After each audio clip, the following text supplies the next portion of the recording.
अभी आओ। मैं गई ही कब थी। हर जन्म में वही लौटता है जो अधूरा मरता है। नहीं, वो हादसा था।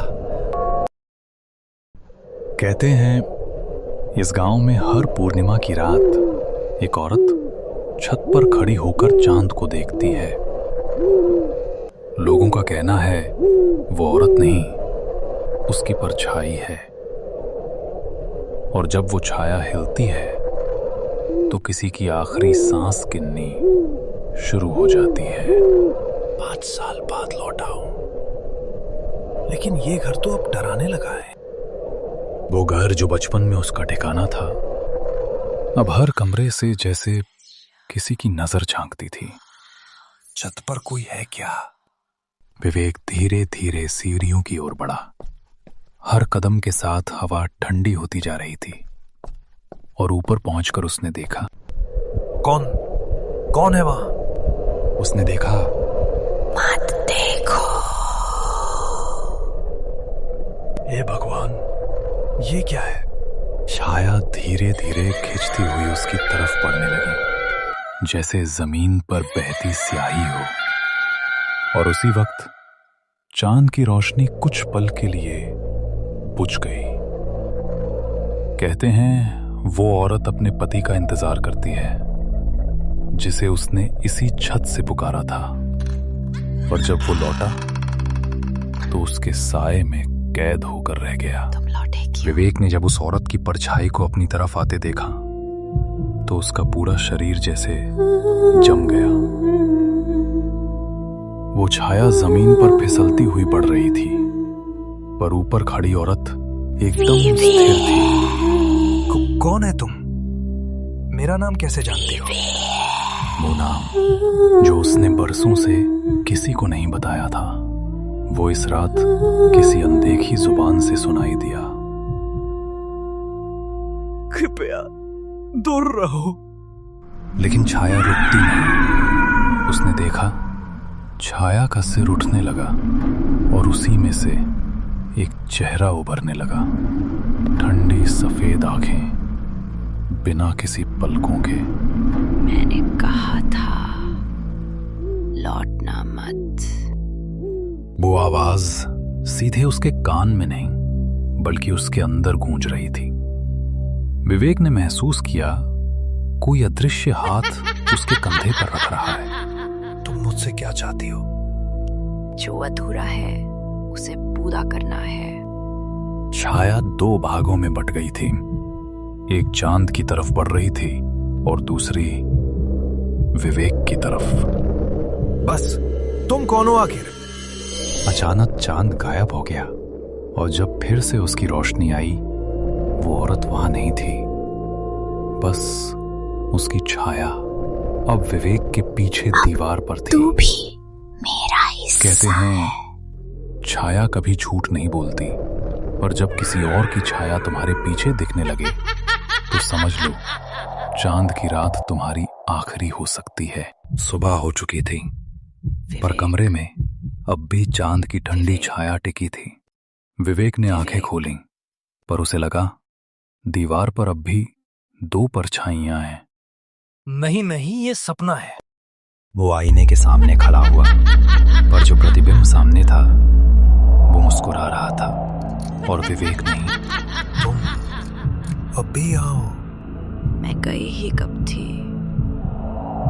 उसकी परछाई अब सिर्फ छाया नहीं थी, वो एक अधूरी आत्मा थी जो सच बताना चाहती थी। वो घर जहां तुम ठहरे हो, उसी की दीवारों में मैं कैद हूं। क्यों? किसने किया ये सब? जिसने मुझे धोखा दिया, और अब वो हर चांद की रात लौटता है। विवेक धीरे धीरे दरवाजे की तरफ बढ़ा। हर कदम के साथ हवा ठंडी होती जा रही थी। वो अंदर गया और दीवार पर कुछ लिखा देखा। छाया, पहचान ले। उसने जैसे ही दीवार को छूने की कोशिश की, उसी जगह से धुएं की एक लहर उठी और उसकी उंगलियां ठंडी पड़ गईं। मत छुओ। वही जगह है जहां मुझे जिंदा गाड़ा गया था।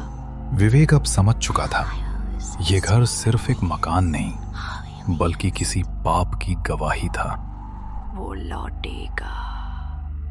कौन लौटेगा? वो जिसने मुझे मारा था और अब तुम्हारे शरीर में है। अब तेरा वक्त है।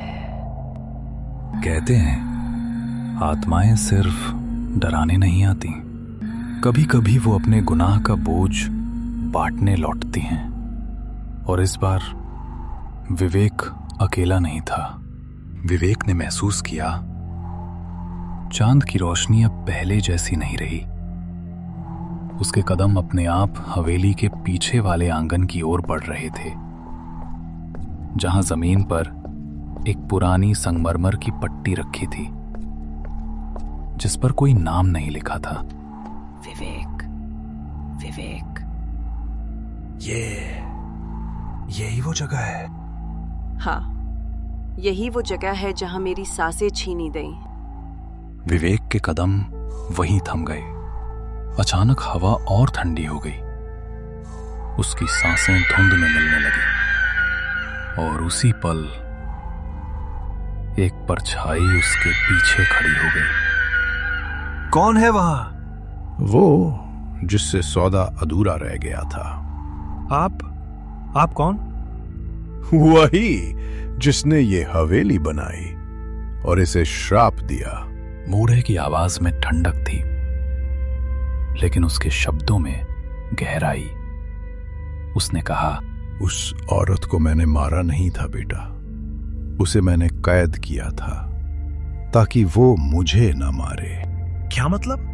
वो तो कहती है आपने उसे धोखा दिया। धोखा उसने दिया था। मैं उसे प्यार करता था, पर वो मेरी औलाद के साथ लौटना चाहती थी। विवेक का चेहरा ठंडा पड़ गया। हवा में सन्नाटा भर गया और उसी पल महिला की आवाज गूंजी, झूठ, सब झूठ। वो अब उनके बीच खड़ी थी, आधी हवा में, आधी चांदनी में। उसकी आंखें अब सफेद नहीं, लाल चमक रही थीं। विवेक, सच ये है कि उसने मुझे नहीं, तुम्हें चुना था। क्या? हर जन्म में वही लौटता है जो अधूरा मरता है। वो बूढ़ा नहीं, तुम हो। तुम ही वो आदमी हो जिसने मुझे धोखा दिया था। उसके मन में जैसे किसी ने दरवाजा खोल दिया हो। बीते जन्म की यादें लौट आईं। वही छत, वही चांद, वही औरत और उसका आखिरी शब्द, वापस लौटना। अब जब तुम लौट आए हो, सौदा पूरा करो। कहते हैं हर आत्मा किसी न किसी जन्म में लौटती है अपना सौदा पूरा करने। और इस बार चांद की छाया सिर्फ दीवार पर नहीं थी, बल्कि विवेक की आंखों में। उस रात चांद कुछ ज्यादा ही नजदीक लग रहा था, जैसे आसमान झुककर गांव की हर छत को छूना चाहता हो। पर इस बार उसकी छाया किसी और को नहीं, विवेक को ढूंढ रही थी। विवेक, विवेक। नहीं, मैंने सब कुछ कर दिया। अब वो मुझे नहीं ढूंढेगी। अब नहीं। पर छाया की आवाज अब हवा में नहीं थी, वो उसके पीछे चल रही थी। तू मेरा अधूरा वादा था। तू कौन है? मुझसे क्या चाहती है? मेरा श्राप चांद से बंधा है। जब तक चांद है, मैं भी हूं।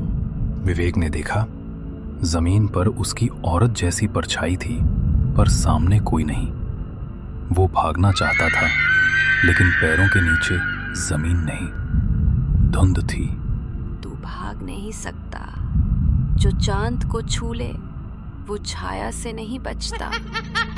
और फिर आसमान से एक हल्की सी रोशनी उतरने लगी। वो किसी इंसान की नहीं थी, किसी आत्मा की थी जो लौट आई थी। कहते हैं अगर किसी की परछाई रात के चांद में बदल जाए तो सुबह वो इंसान नहीं, कहानी बन जाता है। कहानी बन जाता है। कहानी बन जाता है। वो धुंध अब रोशनी नहीं रोक रही थी, बल्कि उसे किसी जगह की तरफ खींच रही थी जहां जमीन टूटी हुई थी और बीच में एक पुरानी समाधि पड़ी थी। विवेक, तू आखिर है कौन? क्यों मुझे बार बार पुकारती है?